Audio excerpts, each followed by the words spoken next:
Então vamos lá. O que é, afinal de contas, né, para a gente dar essa introdução, o que é o storytelling para negócios? Primeiro, né, a gente precisa fazer essa tradução do que é esse termo storytelling, que a gente tem essa tendência, principalmente no meio do marketing, a falar sempre os termos em inglês, né? Vem lá de fora, a gente coloca e vira um jargão até. Né? E aí todo mundo sai usando, storytelling, storytelling. E o que é o storytelling? Se a gente traduz o storytelling, essa palavra, ela quer dizer isso, é contar histórias. Né? Então, o storytelling é o contando histórias. Basicamente é isso. Né? A gente pegar e passar a informação através de uma história. Mas para a gente fazer isso, é muito importante a gente entender por que nós contamos histórias, né? De onde que vem isso? É uma moda de agora? É uma coisa que as pessoas estão resgatando de agora? Já falam isso desde quando, né? Desde quando que a gente usa a comunicação desta forma? Através desse método de contar histórias. E é muito interessante quando a gente faz essa volta, né? A gente vai voltando no tempo, é 10 anos, é 100 anos, é 200, e a gente vai chegando lá nas nossas origens. E a gente começa a perceber, através dos estudos, de vários estudos científicos, de várias áreas, né, da ciência, tanto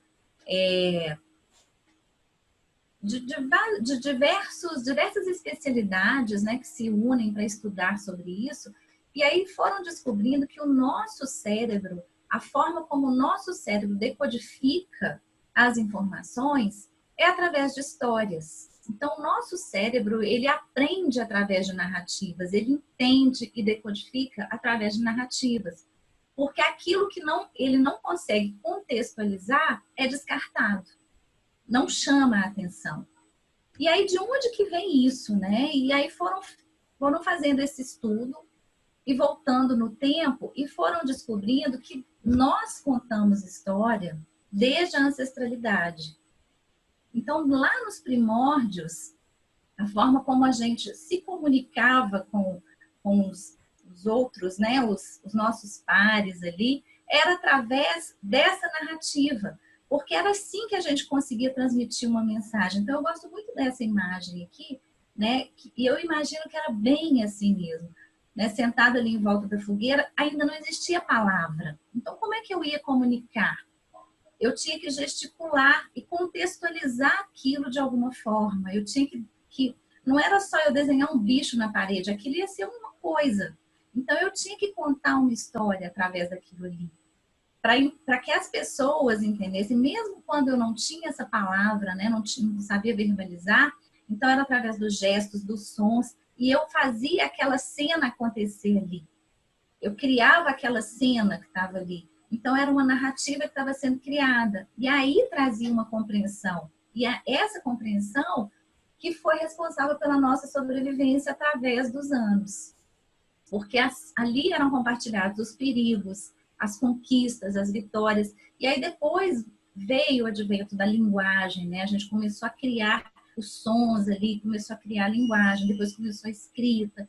E aí foi um longo caminho. Mas essas informações, dentro de um contexto que trazia um sentido, e quando a gente fala de trazer um sentido, não só da decodificação daqueles códigos, mas também do sentir, do vivenciar aquilo mesmo sem você estar na cena.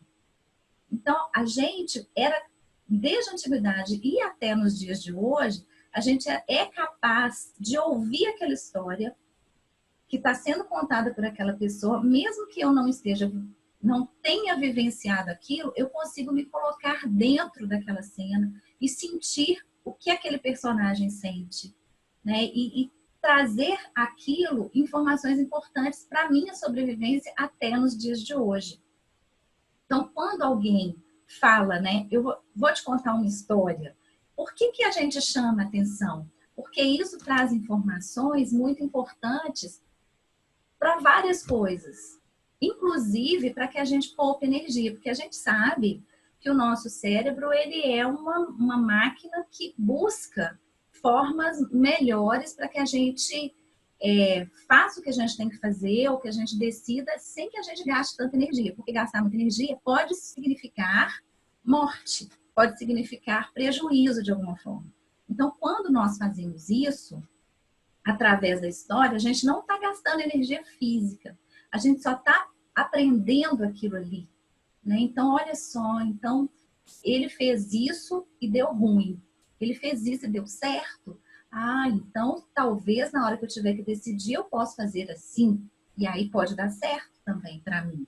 Então eu faço esse exercício de empatia como uma forma de viver aquilo de um lugar seguro. Então, olha só, quando a gente escuta uma história, um monte de conexões que a gente faz daquela história que está sendo passada comigo mesmo, né? Então, ele viveu aquilo, eu me coloco também nessa história. Em que momento que eu posso viver isso, ou que eu já vivi, ou que eu talvez queira viver isso também?